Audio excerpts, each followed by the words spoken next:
Okay, welcome back po sa Coach Haji Vlog. Magandang hapon po sa inyong lahat. Sa iba't ibang uri ng dako, kung ano man mayroon po kayong kultura, kung tanghali, magandang tanghali po. Kung gabi naman po, magandang gabi po. Okay po? Thank you sa mga nag-subscribe po at saka mga nag-views at saka nag-comment po doon sa last vlog natin. Maraming salamat po. Nawa pagpalain po kayo ng ating Ama na lumikha sa bawat sa atin. Okay po? Thank you. Nawa sa mga hindi pa nagsusubscribe, subscribe na po kayo. Kung mabigat naman po yung subscription at medyo mabigat sa damdamin, okay lang po yun. Kahit like na lang at comments sa baba, masaya na po ako. Na-appreciate ko na po sobra yun. Thank you. God bless po. Bago ang lahat, mag-water therapy lang tayo. Okay, salamat. Ang ating bibigyan ng reaksyon at opinion sa ating talakayan ito ay yung tungkol sa PhilHealth na dininig sa Senado, tapos yung tungkol sa flood control na tinalakay din sa Senado. Yun po bibigyan natin ng reaction, abot lang po ng ating makakaya ng opinion, di ba? Para naman magkaroon lang tayo ng kaunting kaalaman. Base sa akin din, mayroon din ako, nakita ko kasi at napanood ko lang.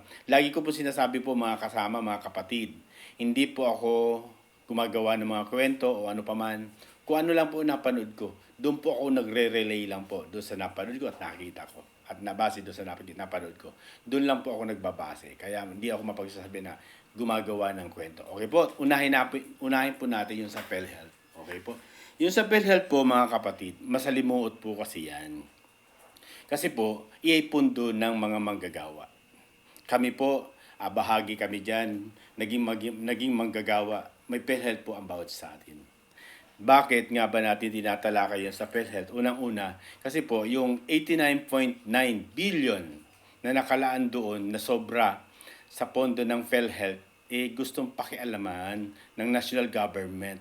Base po nagpalabas po ng memorandum circular ang ating DOF o Department of Finance nagpalabas ng memorandum yung 003-2024 na lahat ng mga GOCC na mga, 'di ba? Yung government owned and controlled corporation ng government ay yung mga pondo nila doon ay ililipat, ida-divert sa national government. Kasama na po yun sa PhilHealth na yan. Yung PhilHealth na yan, pinag-iinitan nila yan. Yung 89.9 billion na pera ng mga manggagawa. Gusto nilang i-divert sa national government. Masama lang talaga magmuray, di ba? Kasi nga yung itong matatalino na sa gobyerno, gumagawa talaga ng paraan para doon.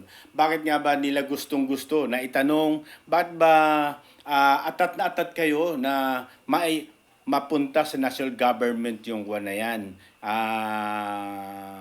pondo ng PhilHealth na sumobra sa PhilHealth, di ba? Base doon sa batas, di ba? Kasi nga, tinanong siya si Recto, bakit nga ba gusto niyo mailipat? Ang sagot, hindi naman daw, kumbaga legal naman po daw yung paglilipat. Tama naman po, legal po yan. Wala naman po daw masama, okay lang naman mailipat. Ang nila, bakit nga ba, saan nga ba gagamitin ang tanong? Doon nga po daw sa pagpapagawa ng tulay, kalsada, subway, doon daw. Hello? Ikaw talaga, oo. Rap Recto, wag niyo pong pakialaman ng pondo ng PhilHealth. Bakit ko nasabing, bakit nga ba against kami sa pakikialaman niyo malipat sa national government yung pondo na yan? Di ba? Kasi unang-una, yung sinasabi niyong tulay, kalsada, yan yung gagawa na naman ng di ba? Kasi doon sa mga bagay na yun, na tulay, kalsada, diyan nagkakaroon ng porsyento. Di ba? Yung mga buhaya diyan, di ba? Kaya sa nalalapit na eleksyon, malamang diyan sila kukuha sa mga infrastructure na project na yan para magkaroon sila ng pondo sa nalalapit na eleksyon. Nagtatanong po, di ba? Nagtatanong lang tayo doon. Hindi dapat pinakikialaman yung pondo ng PhilHealth. Base po sa batas na nakasaad doon sa Universal Healthcare Act, di ba?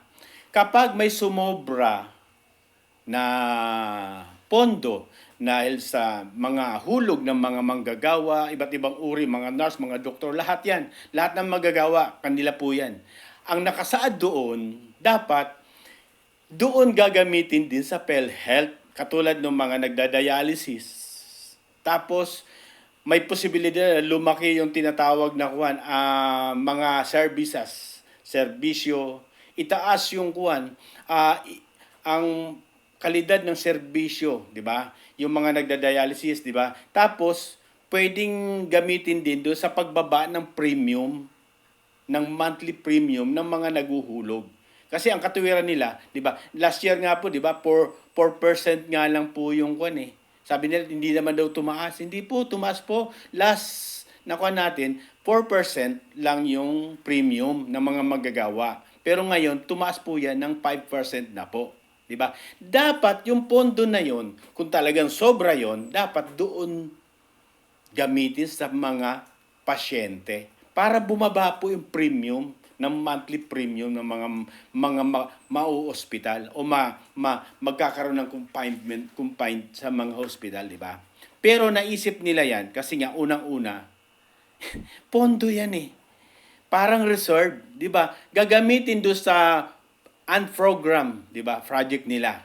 Yung pera na yan. Pero dahil sa nakita natin at tumututol po tayo doon. Bakit nga ba tayo tumututol sa ganong pamamaraan na ilabas o i-divert o dalhin sa national government yung PhilHealth na pera na yan, na pondo ng mga manggagawa?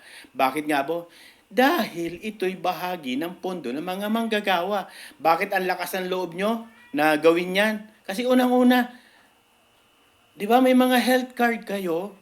Pipirma lang po kayo pag na-confine po kayo. Pipirma lang po kayo. Kompleto po kayo sa health card. Pero kami mga ordinaryong mamamayan na doon lang umaasa sa PhilHealth, wala naman po kaming ganun. Kahit every time na mau-hospital, doon lang po umaasa yung mga manggagawa doon sa PhilHealth na yun para ma-avail niya. Di ba? Di ba? Dapat wag pakialaman yan, yung pondo na yan. Wag niyong i-divert sa national government doon sa unprogram project nyo. Di ba? Kasi nga, standby yan eh. Pag nagawa nila ng paraan yan, nailipat sa national government, standby na po yan, yung budget na yan. Ano man ang gawin nila, kasi yung nailipat na nila yan, ano man ang gawin nila, pwede na nilang gawin yan. Mamimekos-mekos na uli nila yan. Lalong higit sa darating na lalapit na eleksyon. Bakit? Kategory, nila eh. Inalam nila kung anong gagawin. Di ba? Sa tulay, sa kalsada, sa subway. Dyan nga yung corruption. Di ba? Nandiyan yung corruption.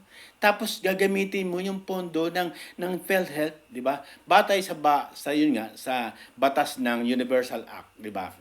Universal Care Act na hindi pwede yan. Kumbaga, pag may sumobra na pondo, doon din gagamitin sa mga membro para bumaba yung binabayaran nilang premium yearly o monthly, bababa. Kasi doon niya kukunin yan. Hindi pwede nilang gamitin yan para sa, ano ka ba naman? Di ba? Grabe naman tong rough rector na to, di ba? Naiisip nyo yan po kasi, yung sa Department of Finance na yan. Naiisip nyo yan kasi nga, unang-una, may mga health card po kayo. Paano po yung mga ordinaryong mga manggagawa na dyan lang umaasa? Di ba dapat magaan na nga sila? Bakit? Sumobra nga po yung budget na yan, magaan na sa kanila yung mga premium na babayaran nila. Di ba? Lalong higit kapag na-hospital. Ngayon nga po, di ba? Ako, biktima ng yung sa PhilHealth na yan. Halos magkano lang. Di ba? Halos magkano lang ang nakuha ako doon nang ma-hospital ako kasama nung anak ko. Di ba? Di ba dapat doon wag nyong kunin yan, dapat pataasin, di ba? Ito yung sinasabi dito, di ba? Para mapalaki yung tinatawag na madagdagan yung mga serbisyo. Mag-create po kayo ng mga doon nyo dalhin yan para mapalaki yung tinatawag na yung pinaka madagdagan yung services, di ba? Yung iba't uri na mapapakinabangan ng mga membro, di ba? Hindi yung iniisip nyo, ilipat nyo sa national government. Mali po yun. Mali po yun. Against po kami dyan. Bakit? Kami po dyan lang umaasa sa PhilHealth na yan. Tapos pakikialaman nyo. Huwag ganun. Huwag naman ganun. Di ba? Dahil pag iyay na ilipat na sa national government o ano pa man yan, nandyan na yung mekos-mekos. Makukurap na po yan. Ay yung tinatawag niya yung mga nilalaan doon, mga pet project po yan. Nandyan yung corruption po yan. Bakit? Nalalapit na po yung eleksyon. Kaya sana naman, huwag niyong pakialaman ng pondo ng PhilHealth. Nagkaroon man kayo ng tinatawag na circular dyan ng DOF regarding do sa inilabas niyong circular memorandum na maglilipat, di ba? Yung 003-2024 doon sa mga budget ng GOCC na under ng di ba? Own, di ba? Control ng corporation, control ng government, doon daw ililipat. Huwag naman po. Huwag niyo pong galawin yan. Dahil kami mga mahihirap, ay dyan lang kami umaasa sa PhilHealth.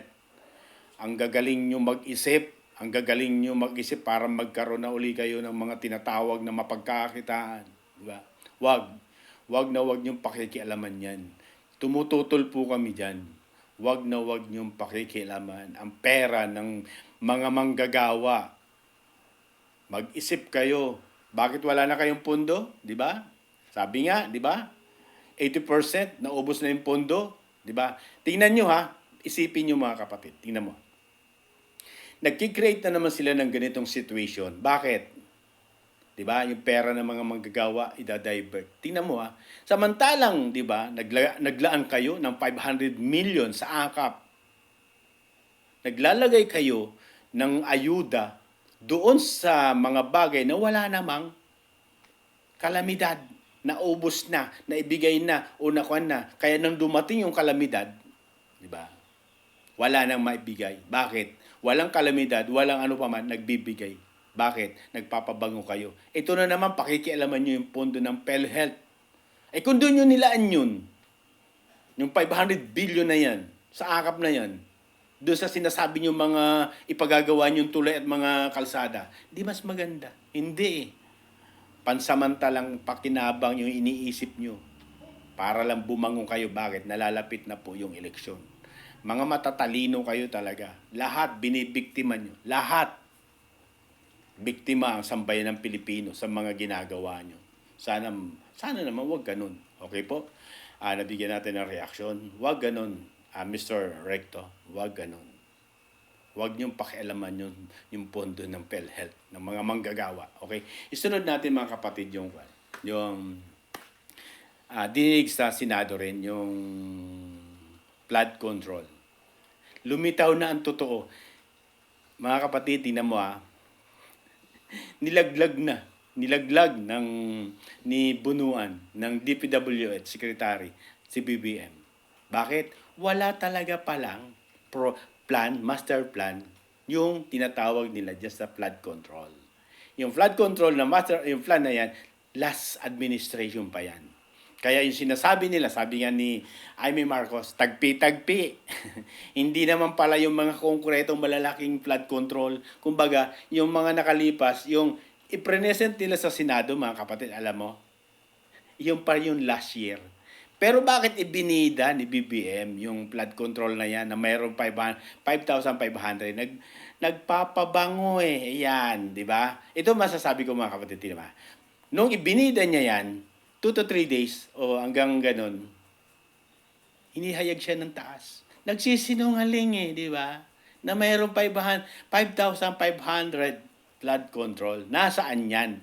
Ang laki ng budget, wala naman pala talagang plano. Lalo doon sa mga drainage, yung mga tinatawag na paghuhukay para pagpapalalim, wala pala silang planong ganun. Wala silang ganyan na konkretong plano para hindi bahain o magkaroon ng flood, di ba? Wala talaga. Base doon sa inilabas na itanong kay Secretary Bunuan ng DPWH, di ba? Wala. Di ba? Mayroon sila yung maliliit lang na mga tagpi, sabi nga ni Senator Amy Marcos, ito ba yung sinasabi niyo? Yung tagpi na maliliit lang na flood control, di ba? Pag sinabi kasi okay na yung flood control, dapat yung malalaki nga. Kaya pala nagkaroon ng ganong sistema o pagkakataon na bumaha kasi nga wala silang plano, mula nung magpalit ng administrasyon, wala silang plan tungkol sa flood control. Wala nga daw sila pambili ng panghukay ng mga buhangin di ba? O panghukay doon sa mga tulay na yan o sa mga ilog na yan para maayos. Wala nga daw silang pambiling ganun. Nasaan yung pondo na yan? Na sinasabing 450 billion na pinunduhan ng flood control, saan napunta yan? Maliwanag yung sinabi. Inilaglag siya ni Bunuan. Walang master plan tungkol sa flood control. Diba? O paano yan? Di nagsisinungaling kayo. Yung ipinagmamalaki nyo o pinagyayabang nyo flood control, hindi naman pala sa inyo. Ang galing nyo, no? Project ng iba, kine-claim nyo. BBM, di ba? Hindi naman pala paggawa nyo yon. Last administration pa pala yon. Base doon sa nakita natin sa Senate hearing, di ba? Tungkol sa pagtatanong doon. Meron nga daw flood control, yung tagpi lang, maliliit-liit lang, inayos-ayos lang. Ibig sabihin, walang konkretong master plan ng flood control. Diba? Binigyan, yun yung salita niya, yun yung sinabi niya doon. At yun nakita naman, napanood natin. Kaya masasabi natin mga kapatid, itong mga bagay na to, ng mga ganitong klaseng mga pagbibida, pagyayabang, na mayroon daw ganun, kasinungalingan no? Para lang bumango. Para lang magkaroon ng tinatawag na achievement. Anong nagawa? Nauna kong blinag. Wala naman talagang nagawa. Ang administrasyon na to, itong 2 taon ng kanyang panunungkulan, wala naman talagang nagawa. Yung inuulat niyang flood control, wala naman. Tapos yung nasira, panibagong pondo na naman, tinuro-turo ni Tamba. Pondo na naman. Paglaanan ng pondo na naman para magkaroon na naman ng mekos. Di ba? Yan ang nakikita natin mga kapatid. Sa mga bagay na nanunungkulan, iwasan yung pagsisinungaling, iwasan yung magbibida na hindi naman pala totoo. Di ba? Wala naman pala. Kaya nga sabi ko nga, nagtatanong po tayo, nasaan yung 5,500 na flood control na ipinagbibida mo o pinagyayabang mo? Sige nga, ilabas mo nga po yan kung saan dako ng Metro Manila yan, saan dako ng mga karatig na probinsya yan, mga lalawigan. Sige nga, iulat mo nga yan, ikongkreto mo nga yan, na hindi mo kayang gawin yan. Bakit? Wala nga Di ba't inimbestigan nga sa Senado? O, wala siyang masabi. Yung sinabi niya lang, yun, yung tagpi, inayos-ayos lang, yun ang flood control. Kaya pala bumaha tayo. Di ba? Kaya lang, ang nakakapangkuhan dito mga kapatid, nakakapangkulo ng dugo, yung budget na ibinigay, na base kay Senator Amy Marcos, ay imagine mo mga kapatid ginastos yung budget ng flood control 1 billion a day. Ay nasaan yan? Nasaan yung flood control na yan? 1 billion a day. Ganyang katindi ang gastusan. Diba? Kaya nga, sinabi ni Senator Amy, nagpo-450 billion ang budget sa flood control, pero binaha pa rin. Kaya ang akin nga, mungkahi ko, sinabi ko, di ba? Ay di alamin kung nasaan yung flood control na yan, iulat nyo kung saan dako ng Metro Manila, kalapit lalawigan niya, kung nasaan yan. Di ba? Di ba? Malamang, nagtatanong lang po tayo, saan napunta yung pondo? Yun na. Buti pa yung AKAP, walang guidelines. Nilusot sa BICAM, may pondo na 500 billion. Diba? Iaayuda. Samantalong yung flood control, nagkaroon ng pondo, hindi malaman kung saan napunta yung pondo. Ano na nangyari sa ating bayan? Diba? lantarang pagkukurap, lantarang pagnanakaw, lantarang pagsisinungaling. Di ba? Hindi na, hindi nakakatuwa po yung ganun eh. Yung lantarang pagsisinungaling. Lantarang pagyayabang, yung pala wala naman palang konkretong master plan ng flood control. Nakaka-high blood. Kung hindi nga lang masamang magmura, di ba? Mapapamura ka na lang. Eh. Pero hindi naman natin gawain yan. Pero, bakit tayo nagkakaganito? Bakit tayo tinatanong natin yan? Nagtatanong po kami ha. Bakit tinatanong namin kung nasa yung pondo yan? Bakit? Pera ng sambayan ng Pilipino yung ginagahasa nyo. Pera ng sambayan ng Pilipino ang winawaldas nyo. Diba? O, iulat nyo po yan. Yan ang mahirap doon sa kwan eh, di ba? Naglaan ng pondo sa AKAP pero sa flood control, di ba? 500 billion. Wala daw pondo. Tinatawag ng, wala daw silang pambili ng paghukay ng mga, sabi ni Kuan, bunuan. Wala nga daw silang mga panghukay na sa mga drainage system na yan para mapalalim o mapaganda yung mga kanal o mga ilog. Wala daw silang pambiling ganun. Eh, nasaan yung pinundo? Saan napunta yun? Yung po'y nagtatanong po kami. Nasaan ang pondo na yun? Iulat nyo po yan. Bakit? Pera ng bayan yan. Saan nyo dinala? Saan nyo ginamit? Kung patsi-patsi at takip-takip lang, saan napunta ang pondo? Nakakalungkot mga kapatid. Lantarang pagsisinungaling, lantarang pagkukurap, lantarang pagnanakaw sa pondo ng bayan. Pero, nananatiling parang walang kibo ang sambayan ng Pilipino. Litaw na litaw, kitang-kita kung papaano gahasain ang ating kaban ng bayan ng ating bansang Pilipinas sa mga mapagsamantalang mga leader na to eh, di ba? Pero nandun pa rin. Hindi nahihiya. Sobrang kakapal ng mukha, di ba? May mga nakita na, inimbestiga na. Ito, sa susunod, tatapik natin yun sa COMELEC, di ba? Si Garcia. Magkano? Billion ang account sa New York. Okay? Mga kapatid, salamat at God bless. Sana naman maging maayos po. Huwag nyo naman pong masyadong sagarin ng sambayan ng Pilipino. Sana naman makita nyo at maglingkod pa kayo ng naayon sa kalooban at naayon sa inyong mga konsensya at iwasan po yung mga ganung bagay na hindi malaman kung saan napunta ang pondo. Sino ang mananagot. Pero nananatili at ganun pa rin sa mga nagtatanggol. Opo, karapatan nyo naman po yan. Pero sana makita nyo yung mali. Makita nyo kung papaano gahasain ang ating kaban ng bayan. Salamat po at God bless. Lagi ko sinasabi, lagi mga kapatid. Pag mali, mali.